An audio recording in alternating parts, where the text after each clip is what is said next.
Hello geometry students, my name is Jamie Amy, and this video is our discussion on section 12.2, chords and arcs. A chord is a segment whose endpoints are on a circle. The diagram shows the chord segment PQ and its related arc PQ. So the chord here is here in red and its related arc is here in blue. Congruent central angles and arcs theorem and its converse. All right, our theorem is within a circle or in congruent circles, congruent central angles have congruent arcs. So basically, look at this diagram. The red and the blue angles are central angles because their points are at their vertex are at the center of the circle. And so if those two angles are congruent, so if we added this geometric code right there, then their arcs would also be congruent. I'm going to use the single tick mark that we use for congruent segments to identify congruent arcs as well. And you may think, well, how can we use that same marking for congruent arcs like that? We'll try to remember that here's how we would mark congruent segments. This is how we would mark congruent arcs. Try to remember that when we say arcs are congruent like that, we're talking about their length. So if you were to take that arc and just straighten it out, so its corresponding line, then the measures would be the same. So if we can add this congruency to those central angles, then we can add the congruency marking to those related arcs. And the converse is also true. If we know that the arcs are congruent, then we can say that their related central angles are congruent. Another theorem, within a circle or in congruent circles, congruent central angles have congruent chords. Okay, so let's look at this diagram. It's very similar to the last one. If we can identify these two central angles as congruent, then we can mark off that the chords are also congruent. And the vice versa, or the converse, is also true. Let me show you that way. If we can identify that the chords are congruent, then we can conclude that the central angles are also congruent. Okay, here's another one. Theorem, within a circle or in congruent circles, congruent chords have congruent arcs. So if we can mark off this chord in blue being congruent to this chord in red, then we can conclude that their related arcs are also congruent to each other. And the converse is true as well. If the arcs are congruent, here let's go this direction. If we can identify that the arcs are congruent, then we can conclude that the chords are also congruent. If one, then the other. Biconditional theorems there.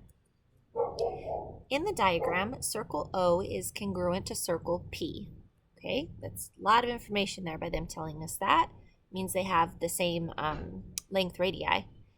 Given that segment BC, that would be this chord right here, is congruent to segment DF, so that's this other chord in red, so I'm going to mark them off as congruent.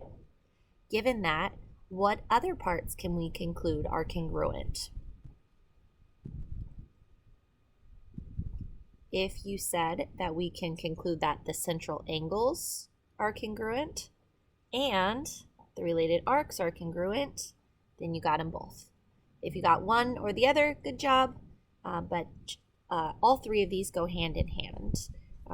Congruent chords, arcs, central angles, congruent arcs, chords, and central angles. Congruent arches, chords, and central angles. Theorem, within a circle or in two congruent circles, chords equidistant from the center, or the centers if you're in congruent circles, are congruent. So if we have two chords that are the same distance from the center, so here's a chord AB, here's another chord CD, and those are the same distance from the center. The way we know that is because of this single tick mark right here. Congruent segments means equal measure. So each of the chords is the same distance from the center, 90-degree angles there. And if that is the case, then we can conclude that segment AB is congruent to segment CD. The converse is also true. Let's take off the markings. And the converse says that if we know that those chords are congruent, so if we could do maybe something like this, then we can conclude that OE is equal to OF, or basically adding these single tick marks, identifying that they are, in fact, equidistant from the center. All right, finding the length of a chord. What is the length of chord RS in circle O? Okay, chord RS is here to here, and we're talking inside this circle O. Okay, thinking of those theorems that we just went through, I want you to pause this video, go back a few slides, however many you need to, try to find the figure that looks, or the theorem that looks like we might be able to use it to find this length, this RS right here. Go ahead and pause the video and try to find it. Welcome back, and if you decided to go with the theorem that PR equals RS because those chords are equidistant from the center, okay, then you're on the right track. That is the theorem we're using. We know each of those chords is 9 units from the center, and since that is true, we can find the measure of PR and the measure of RS will be the same. Well, the measure of PR is 12.5 there, and another 12.5. 12.5 and 12.5 gives us PR is 25 units. Okay, so that's this one here. That chord is 25 linear units, which means that the one we're trying to find would also be 25 linear units.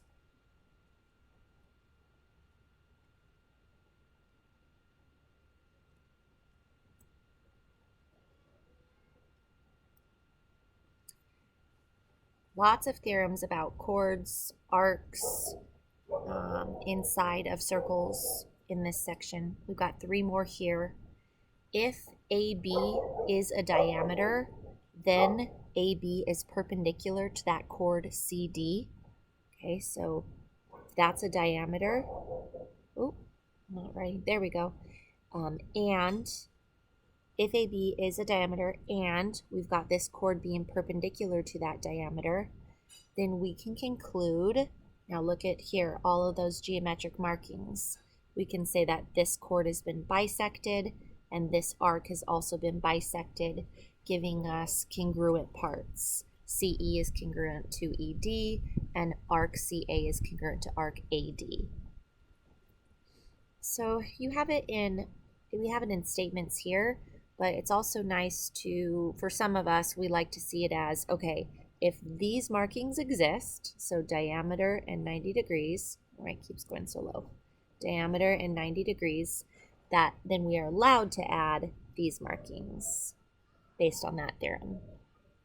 Okay, here's another one.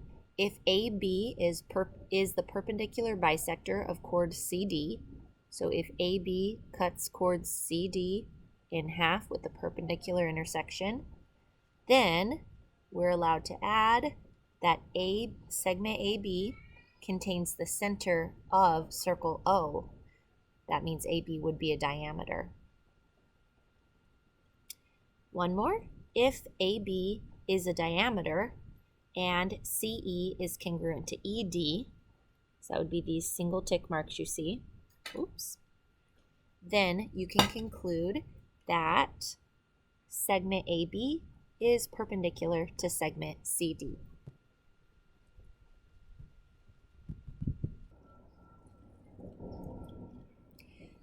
To find the center of any circle, you can do so by following these steps. Step 1, take any circle and draw 2 chords.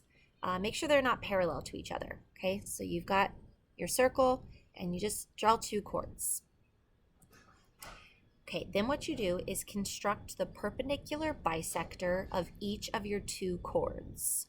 So you would cut the top chord, or this chord let's focus on, cut that with a perpendicular bisector, so there and there.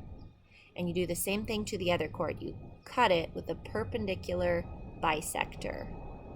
Okay, so that construction, each of those is done right there. And it turns out that the center of any circle would be located at the intersection of the perpendicular bisectors. So, if you're ever given a random circle and asked to find the center of it, you can do so with just a straight edge and a compass. Just draw those two chords, cut them each in half with a perpendicular bisector, and where they intersect will be the center. Okay, finding measures in a circle. Part A, what is the value of each variable to the nearest tenth? Okay, so looking at the figure here, we only have one variable. It's lowercase r, so we need to write an equation with the lowercase r in it. I see a right triangle there. Since this chord meets this perpendicular distance to the center, then we can take that 14 centimeters. We can put 7 of them here and 7 of them there. So we're gonna, there's our 7 and 7. So now we can use, I'm just gonna zoom in on this triangle now. If I draw it bigger, it would be r, 7, and 3. And so we can use the Pythagorean theorem, r squared plus 3 equals 3 squared plus 7 squared. Simplifying, square rooting, rounding to the nearest tenth, r is approximately 7.6 centimeters. There's a lot going on there. Let's erase all that. And it turns out that our circle has a radius of approximately 7.6 centimeters. Last example for this section, part B, what is the value of each variable to the nearest tenth? And this time our variable is y. All right, we have a radius right there of 15. Remember I told you, like, look out for, sometimes they'll give you the length of a radius, but then it gets moved to a different place, and you have to just recall that, okay, well, if that radii is 15, and I'm in the same circle, then this one would also be 15. We've got a chord right here that has been bisected, that 11 and that 11, which means that this is a 90-degree angle. And so it looks like we're going to use Pythagorean theorem again. I'm going to redraw that triangle just so you can try and ignore everything else in the figure. This is the triangle we're focusing on. So we can write our equation with the y in it as 11 squared plus y squared equals 15 squared. And there it is. The first part of our solution was that 90-degree marking. The second part of that solution was moving the 15 to here. And then the third step in our solution is writing that equation. Now let's solve for y and round to the nearest tenth, giving us y is approximately 10.2 units. And that will conclude our discussion on section 12.2. My name is Jamie Emigh. Thank you for joining me, and I will see you next time for our discussion on section 12.3.